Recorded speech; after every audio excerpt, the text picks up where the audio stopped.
This is your last chance. After this, there is no turning back.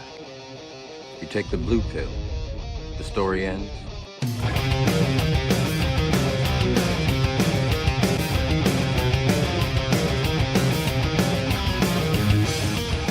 You take the red pill, you stay in Wonderland. You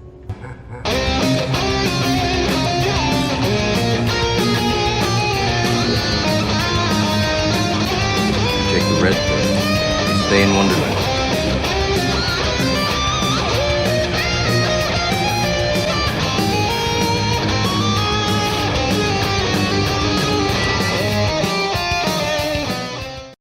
Hello YouTube, Bane666 here. So, welcome to a brand new ongoing series, RPM or Red Pilled Media. And in this series, I'll be looking at various tropes used by social justice and feminists in movies and TV shows, comic books and other forms of media, as well as occasionally reviewing certain woke movies and TV shows, and as you'll see today, responding to feminist criticism of non-woke movies. And boy, do I have an interesting one today.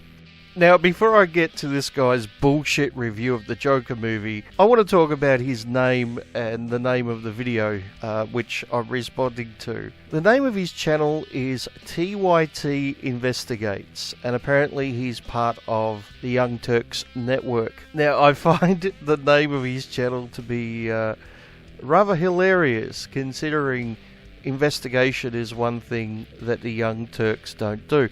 Maybe this guy's different. Maybe he's the one Young Turk which does do investigation. I'll let you be the judge after you see his review of the Joker. But the Young Turks don't do investigation. Typically they find an article online which agrees with their particular brand of politics. Usually it's a BuzzFeed article or some bullshit like that. They'll read the article without checking to see if the citations are correct, or if the claims in the article are in any way correct. I can't read. You know, actual investigation. And they'll just assume that everything in the article is 100% correct because it's what they agree with. And then they comment on it, and that's about it. That's as far into journalism as they typically go, if you want to call that journalism. And it's not like they don't have a whole team of people who could be checking this stuff. They just don't bother. So yeah, I find the name of his channel to be rather amusing. Now the name of his video is Why This Joker is a Real Loser. Yeah. The title of his video tells me that he's kind of missed the point of the movie. Now I recently did a fairly in-depth review of the Joker. I'll put a link below. I'd highly recommend it if you haven't seen it. Although it does contain spoilers, as this video probably will as well. So if you haven't seen the Joker movie yet, you might want to avoid this video as well as that one. But the point of the Joker movie is if you shit on someone and you give them no reason to live, you may end up getting someone like the Joker. Now most people in that situation will just kill themselves, but there is a small percentage that will go out and kill other people and take it out on the world. But part of the problem is referring to people as losers, is putting them down. That's something that's happened to the character of Arthur Fleck his entire life. A mentally ill man, no less. I would think a progressive would have more sympathy for someone who is mentally ill and is so downtrodden. But apparently not if he's a white man, right? It'd be different if it was a woman or a black man or some other minority. But if it's a white man, you can't have any sympathy for him, you just have to fucking hate him, apparently, right? Anyway, without any further delay, let's get stuck into this guy's video. Arthur, does it help to have someone to talk to? Joker has a problem with black women. No, that's not correct at all. This is one of the worst cases of cherry picking I've seen in a long fucking time. Now, the character of Arthur Fleck has interactions with white males, white females, black males, and yes, also a handful of black females. But apparently the only ones that count are the interactions with the black females. Yeah, this guy is desperate to turn Arthur Fleck into a racist and a sexist, it seems. So he's got something to complain about. Like I said, one of the worst cases of cherry picking I've seen in a long, long time. But let's hear his description of the problem that Arthur has with these black women. The black woman he wants? The black woman he wants. Yeah, because he's lonely and has absolutely no support network. The only family he's got is his mentally ill mother, who he finds out is the cause of basically all his problems. He has no friends, no social network, and as we'll see in a minute, the government services just let him down because they're underfunded and understaffed. So it's not surprising that someone in this situation, someone that lonely, someone that alone, would fantasize about a pretty girl who lives down the hall. That's perfectly natural and it's pretty much innocent. Except that Arthur is mentally ill, and the line between fantasy and reality is a lot more blurry than it is for normal people. But he doesn't have an issue with her. He doesn't hate her. He doesn't want to murder her or do her any harm. He unintentionally scares the fuck out of her when he goes into her apartment, but it wasn't his intention to do her any harm. So I'm not sure why she would be on this list. Let's see his next one. A black woman who has the nerve to tell a strange man to leave her son alone. Okay, so let's break down this scene, because this scene is telling the audience two important things which pay off at two different points later in the movie. The first one is Arthur is making a small boy on the bus laugh. Now this is important because it shows us that Arthur is not the Joker yet. He's still savable. He's basically a good guy, right? I mean, he's got his issues, let's not forget that, but he really just wants to be accepted. He really just wants some kind of validation and some kind of love. And the only way he can really get that is by making children laugh, as we see later on in the children's hospital.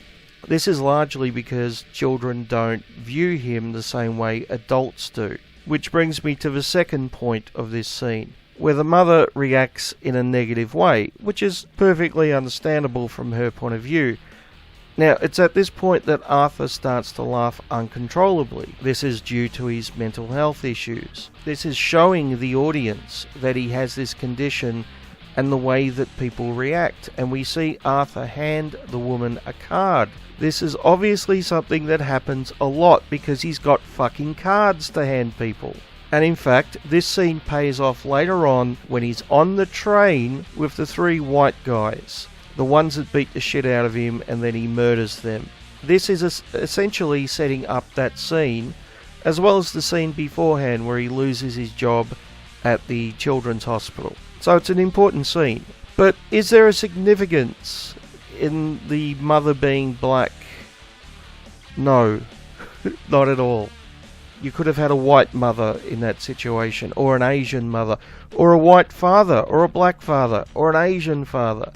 It wouldn't have really changed the scene in any way. So why have a black woman in that scene? Well, because they have a diverse cast. Isn't that what SJW is always asking for? Don't they want diversity in movies? Well, you got it. This is a very diverse cast. There's lots of people of colour. There's lots of women in various roles. Isn't that what you're always asking for? But you still find something to fucking pick, don't you? Nothing is ever good enough. Let's have a look at the next one. And not one, but two black women who appear to be social workers or doctors, but either way, just don't get it. This is the last time we'll be meeting. You don't listen, do you? Okay, so let's deal with the first one because she gets a fairly reasonable amount of airtime. So her role isn't specified in the movie. I suspect she's a social worker. She could be a psychiatrist, but I think social worker because she seems a little unqualified to deal with Arthur's condition. Now that's not her fault, by the way, and it's made pretty fucking abundantly clear to the audience that she's not to blame. It's the system. The system is underfunded and overworked, and people like Arthur slip through the cracks. and she's just a cog in the machine. Now, from Arthur's point of view, that doesn't matter because she's the face of the government organisation which is meant to be helping him, and it's not. So yeah, Arthur does have a problem with her, but not because she's black or because she's a woman. And clearly this is criticism of the system and the fact that the system is underfunded and doesn't help people in need. I would think that a progressive would be in favour of fixing the system and helping people, but apparently not. As for the psychiatrist at the end, I think she's in the movie for maybe a minute and a half, if that. And the fact that she's female and black has nothing to do with anything. You could have had, an Asian male or a white woman or whatever in that position, and it would have been exactly the same. There's no plot by the director to attack black women. I mean, talk about fucking clutching at straws. Fuck. And don't forget the teenagers, definitely not Caucasian, who assault Joaquin Phoenix's character, Arthur Fleck, for no reason. Was there no reason? I mean, they stole his sign because, that's something that kids might do, right? And he chased them down the alleyway, and that's when they assaulted him. If he hadn't have followed them, they wouldn't have assaulted him, right? Not that I'm justifying their assault of him, of course. But do I need to point out that they're not black women? I mean, that's your argument, right? That Arthur has a problem with black women, so you're using non-white male teenagers as an example of that. Okay.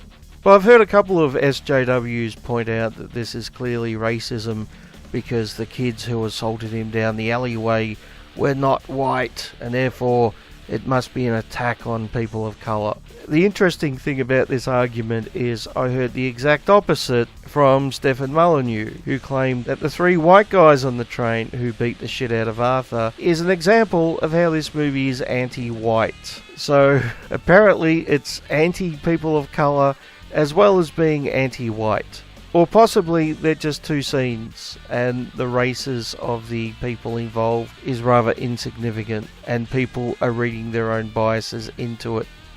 Take your pick. But if Arthur had such a problem with women of colour, then his kill count should reflect that, right? So let's go through the people that Arthur killed and we'll keep count of how many women of colour he kills throughout the movie. So the first 3 people he kills are the 3 white guys on the train who physically assault him, not women of colour. The next murder comes a fair way later, and it's his mother, who's a white woman, not a woman of colour. He then kills his former workmate, who's a white man, so you guessed it, not a woman of colour. And then live on air he kills Murray at the end, the host of the TV show. Now, last time I checked, Robert De Niro was not a woman of colour.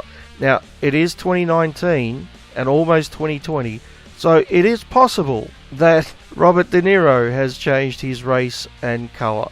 I mean, he could be a trans woman of trans colour. It's possible in this day and age, but last I heard he was still a white male. So there are no women of colour in his kill count, which is strange considering this movie suggests that he has such a problem with women of colour. Now there is possibly one more murder which I should mention, although it's not clear, and that is the psychiatrist at the end who is a woman of colour. We don't see Arthur kill her, but we do see him walking down the corridor later on with bloody footprints. And it suggests that that blood might be hers. I mean, it could be his, for all we know. But it is quite possible that it is hers. So he may have actually killed her off camera. And if that's the case, she's the only one who's a woman of colour. Let's continue. You see, Arthur is a victim. He's the straight white guy telling women to smile more, or better yet, to laugh at his jokes. Yeah, he is a victim. That's kind of the point. But I don't remember him telling anyone in the movie to smile or laugh at his jokes. Yeah. You have to wonder whether the movie is satirizing white dude victims all over the country, the incels who can't get anyone to love them. I'm not exactly sure how it's satirizing them. I mean, the message of the movie is we should treat people like human beings, and when we don't, it tends to blow up in our faces. Except that Joker is also the hero of a working-class uprising, Occupy Gotham, in clown masks, I guess, and even says explicitly at one point that he's not political. But Joker the movie is very political, and that's what makes it a real mess, literally. In fact, the first thing you learn is there's a garbage strike in Gotham City. The city is literally filthy because sanitation workers have had the nerve to organize to fight for their own self-improvement. Had the nerve to fight for their own self-improvement. The movie is not condemning them for going on strike. At no point does the movie condemn the garbage men for going on strike. That small piece of information on the radio in the background is to let the audience know that, first of all, there is an economic crisis in the city which is really affecting the poor, which is, of major significance for the entire movie. And second of all, to give the impression that the city is dirty. I don't know if you've ever been in a city when there's been a garbage strike. The garbage tends to pile up. It doesn't look great. Director Todd Phillips is being praised for making a realistic movie, and even said he wanted to make a real movie disguised as a comic book movie. But any real person inspired to real violence by this real loser is themselves a real loser who can't tell that the movie itself doesn't know what the hell Arthur Fleck is, other than the movie's supreme confidence that he, this poor white male victim, has something important to say about modern times.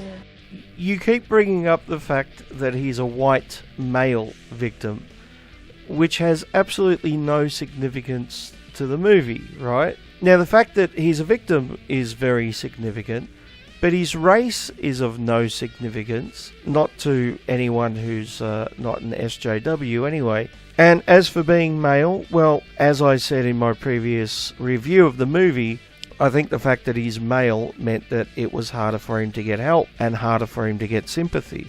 But this movie isn't focused on white male victims. And by the way, we literally see the real movie Modern Times in one scene. That's how on the red nose this movie is.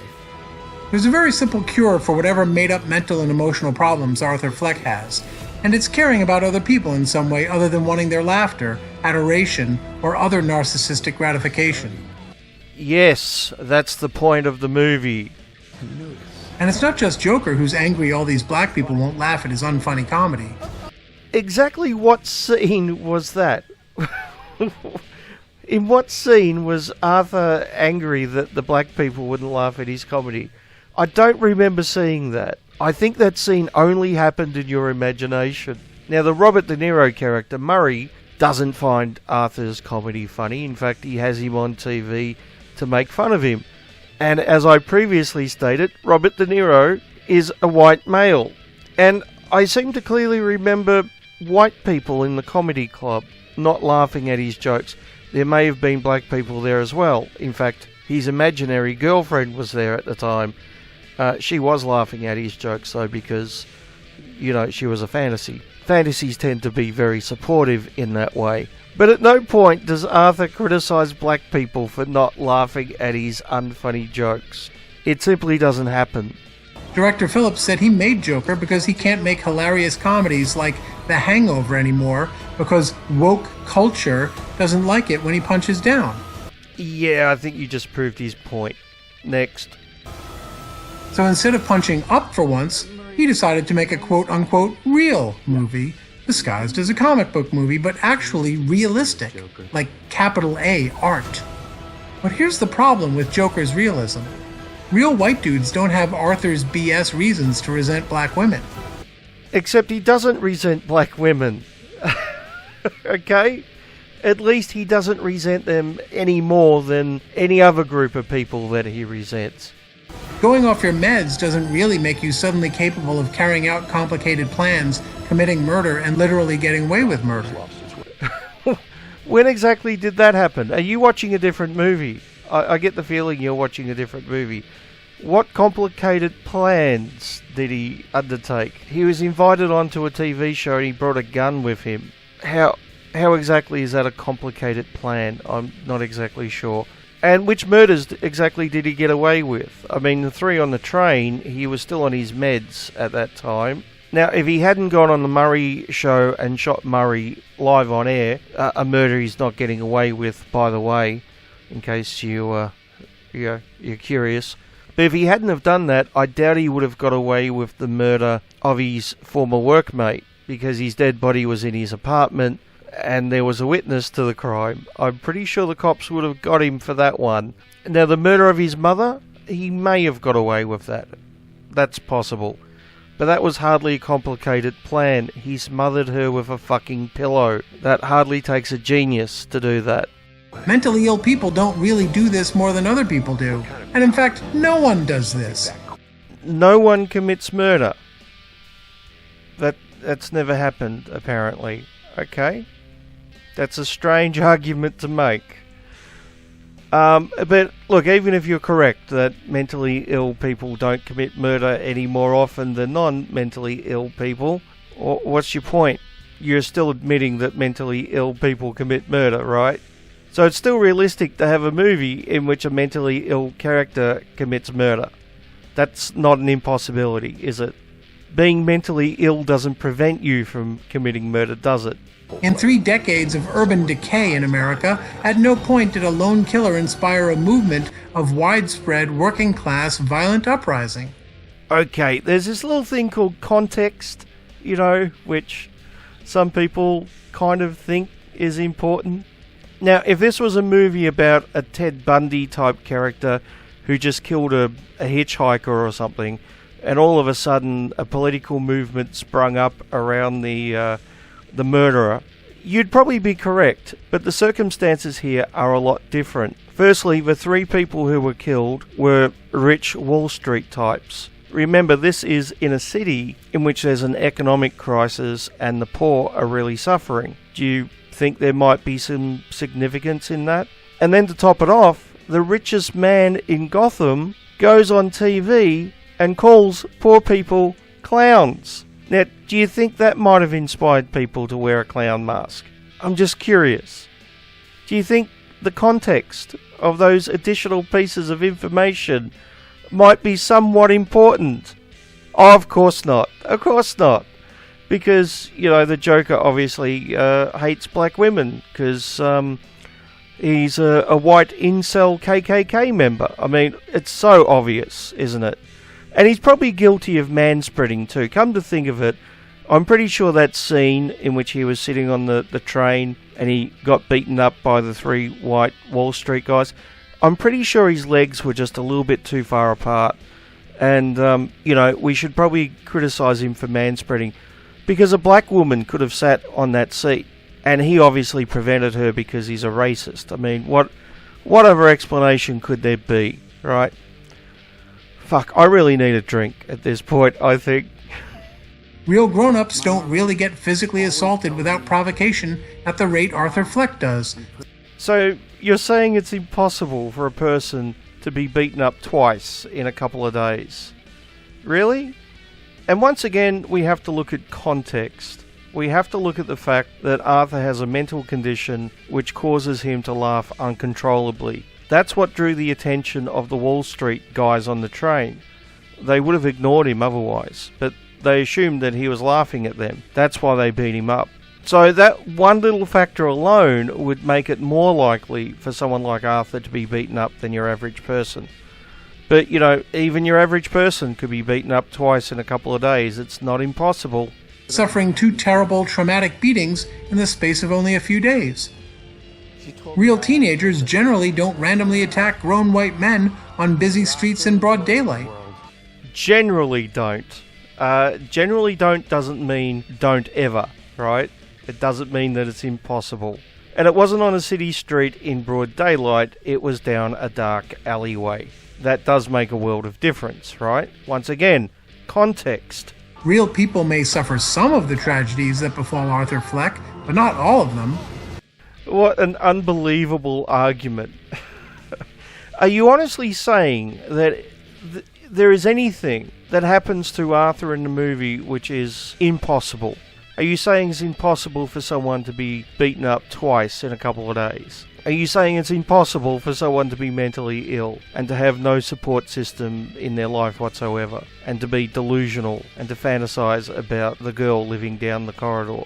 Are you saying it's impossible for someone to be pushed to their breaking point and to commit murder? Now, obviously these things don't happen to your normal average person, but Arthur isn't meant to be your normal average person. That doesn't mean it's unrealistic. Let me think of an example. What about Schindler's List, for example? Okay, that's a movie in which the events don't happen to your normal average person. I've never been in a Nazi concentration camp, and I'm guessing you haven't either. In fact, most people living today have never been in a Nazi concentration camp. That doesn't mean that it never happened and that it's unrealistic. Now, something like Superman is unrealistic because people don't have superpowers and they can't fly. Okay? But there is nothing like that in the Joker. Sure, the circumstances in Arthur's life are shit. That's the point. But there are actual living people who have had worse lives than him, namely the survivors of the Nazi concentration camps. This is not the real world, and it's not realistic. In fact, the relentlessly dark, hopeless, filthy, uncaring world in which Joker is justified for leading this politically scrambled, incoherent movement is only real in bad comic books. Really? So you're saying there's never been a revolution based on economic hardship? That's never happened in the history of mankind? Really? Okay. I see you've really done your investigation there, TYT. Well done. But it's pretty clear to me that this guy went to the movie with the intention of not liking it. Now, look, if you don't like a particular movie, that's fine. I personally think Joker's a great movie. If someone out there's watching this and they don't like it, that's fine. I don't have a problem with it. However, if you start out with the intention of hating it before you've even seen it, and then you desperately cherry pick and clasp at straws to find any little thing which you can twist and interpret through the most uncharitable lens possible, just so you can hate upon it, that's something entirely different. And the lengths that this guy goes to hate this movie are just fucking unbelievable. Anyway, I'm done.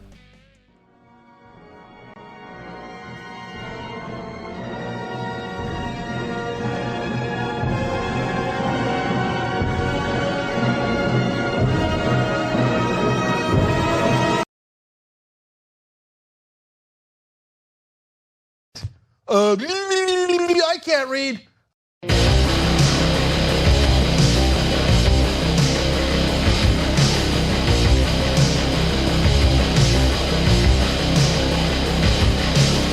Ein Haufen Zombies um uns herum und die Nächte werden länger.